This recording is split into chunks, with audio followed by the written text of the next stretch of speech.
어쨌든 신당이 첫 정책이다. 그만큼 의미가 클 거라고 보는데 공영방송 관련 정책이 첫 번째 정책이 된 이유가 저는 지금 그 정권이 들어선 이후에 많은 자유가 침해되고 있다는 생각을 합니다.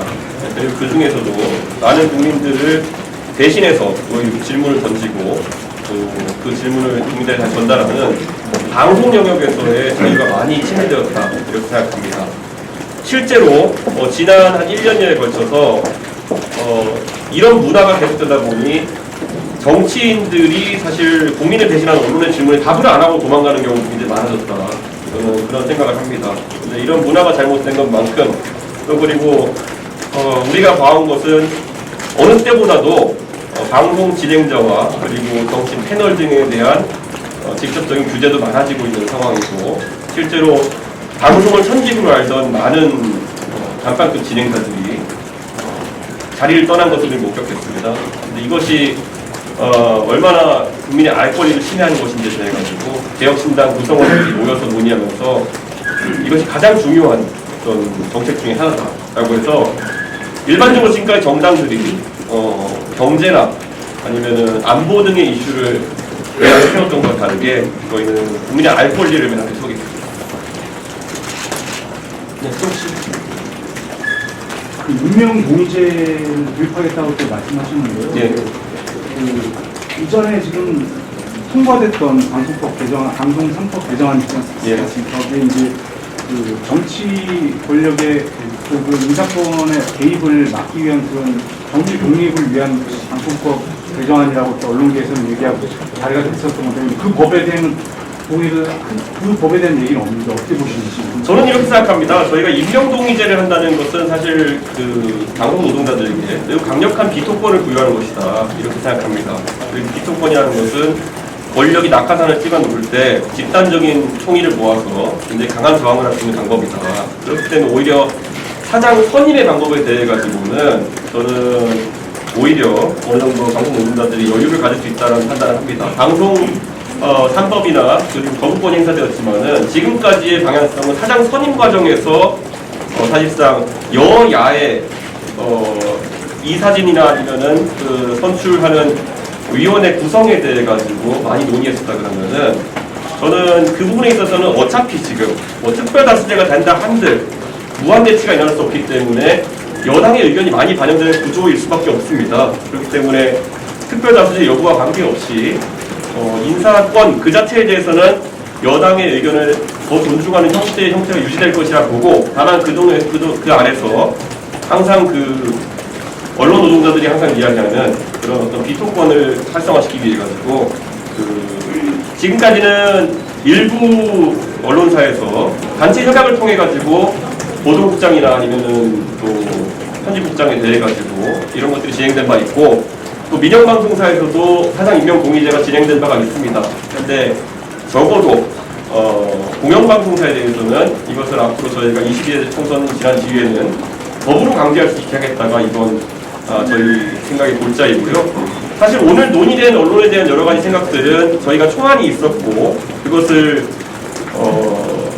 언론 노조와 그리고 또 KBS 관련 문제 같은 KBS 노조와도 저희가 상의를 거쳐서 일부 조정한 방안들입니다. 물론 그 노조의 의견이 그대로 반영되지는 않았겠지만은 저는 앞으로 개혁신당 같은 경우에는 이런 정책을 짜는 데 있어가지고 보수정당은 항상 노동자 대표나 아니면 노조와의 교섭을 상당히 도외시하고 정책 결정을 하는 상황이 있었다면은 앞으로 그 사람이 관련된 정책에 대해 가지고는 개혁신당은 꼭 그 아래에 있는 노동자들까지 논의 대상으로 포함시키겠습니다. 또 혹시 좀 있으신가요? 아까 그 방송 3법에 대해서 거부권 행사가 된 것에 대해서는 저는 사실 그 법안이 언론 노동자들의 뜻이 상당히 수용된 법안인 것은 알고 있지만은 저는 그 안에서 또 세부 내용 중에 동의하지 않는 내용들도 있다. 방금 말씀드린 것처럼 특별다수제 같은 내용들 같은 경우에는 그리고 또 저는 시민단체가 사장 선임 구조에 참여하는 것들 같은 경우에는 오히려 다 혼란을 가중시킬 수 있는 측면이 있다고 평소에도 밝혀왔습니다. 그렇기 때문에 그 부분은 22대 국회가 되면은 다시 논의해볼 필요가 있다 이런 생각을 하고 저희 개혁신당이 이야기하는 그 공영방송에 대한 사장에 대한 임명 동의제가 앞으로 테이블에 같이 올라왔으면 하는 생각입니다. 프렘전도 이번 주 탈당 예고했는데 내일 뒷점으로 연대 가능성 어느 정도 구체화하는 양양자 대표님의 출판 기념회 자리에서는 아주 정무적이거나 정치적인 대화가 이루어지지 않을 것으로 저는 예상합니다. 특히 이낙연 전 총리님과 그리고 원칙과 상식 의원들이 현 소속 정당인 민주당을 탈당하지 않은 상태이시기 때문에 저는 그것이 현실화되기 전까지는 어떤 논의를 진행하는 것이 민주당 측에도 그리고 또 그 분들에게도 예의에 맞지 않는다 판단하고 저는 그 논의는 그 이후로 시점을 좀 이루려고 합니다. 예. 또 좀 있으면 방송인들이 이번에 이제 자리를 많이 떠나는 것을 처음으로 아는 방송인들이 많이 봤다 그러면서 이게 부당하다는 취지를 말씀하셨는데요. 네.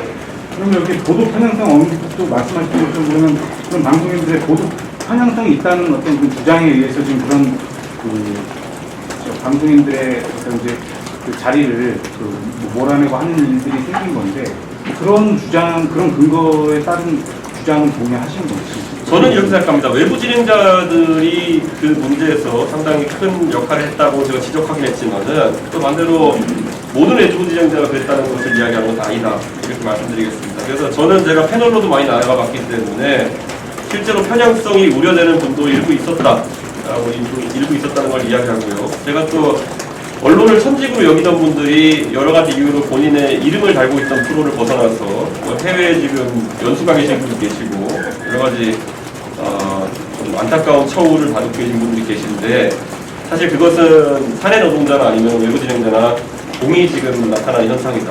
저는 이렇게 생각합니다. 그리고 그렇다고 해서 제가 아까 말했던 편향성 지적을 받은 사람들에 대한 편향성 지적 모두에 동의하는 것은 아닌 게 편향성 지적이라는 것은 또 그 자체가 편향된 지적인 경우도 있었습니다. 그렇기 때문에 저는 아주 구체적인 사례를 들거나 아니면 또 모두를 싸잡아가지고 실제 방송을 떠나 계신 분들이 편향성 논란이 있었다고 인정하지 않습니다. 저는.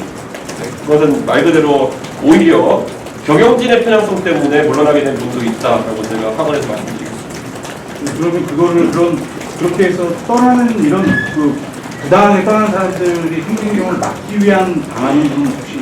제가 그래서 내부 진행자들의 활성화를 이야기했습니다. 저는 사실 방송을 하는 과정 속에서 공영방송, 제가 오늘 공영방송을 주로 이제 다뤘으니까요. 공영방송의 진행자들은 충분히 훌륭한 경쟁을 통해 가지고 회사에 들어와서 또 전문적인 경력을 쌓은 인력을 양성하는 방향으로 가야 되는 것이 아닌가 이런 제 개인적인 철학을 갖고 있고 개혁신당의 구성원들도 그 방향성에 동의했기 때문에 오늘 이런 내용을 발표하게 됐습니다. 그래서 지금 내부 진행자들의 선임에서도 또 이제 한 방송공사 내에서도 또 공정성 시비가 일어나고 있는 것을 알고 있습니다.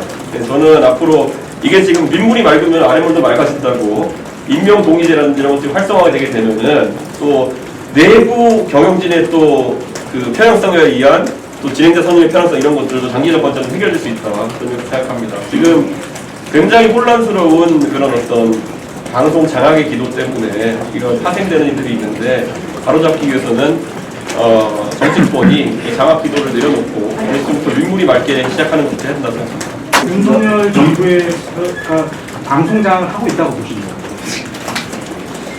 저는 아까 말했듯이 전문성, 방송이라는 건 전 전문성이 필요한 영역이라고 생각합니다. 그런데 전문성이 없는 인사가 어떤 이유로 예를 들어 보통은 그 공기업의 어떤 전문성이 없는 사람이 갈 때는 경영에 대한 전문성이라도 가지고 가는 경우가 많은데 사실은 방송에 대한 전문성과 경영에 대한 전문성이 양쪽으로 없는 그런 분이 사장으로 선임되는 과정은 어떤 다른 의도가 있다고 해석될 수밖에 없는 부분이 있고 그것이 방송사의 어떤 논조라든지 아까 말한 보도 부문의 어떤 특정한 방향성을 강제하기 함이 아니냐라는 지적은 있어왔고 저는 일정 부분 거기에 공감합니다. TBS 강민 사장 같은 경우에 어떤 방송 장악의 의도에 의해서 내린 이번에 했던 인사라고 보시는 거죠? 제가 말했던 방송과 경영의 양쪽의 전문성이 특별하게 이력에서 보이지 않는 분이 강민 차장인 건 맞는 것 같습니다. 네.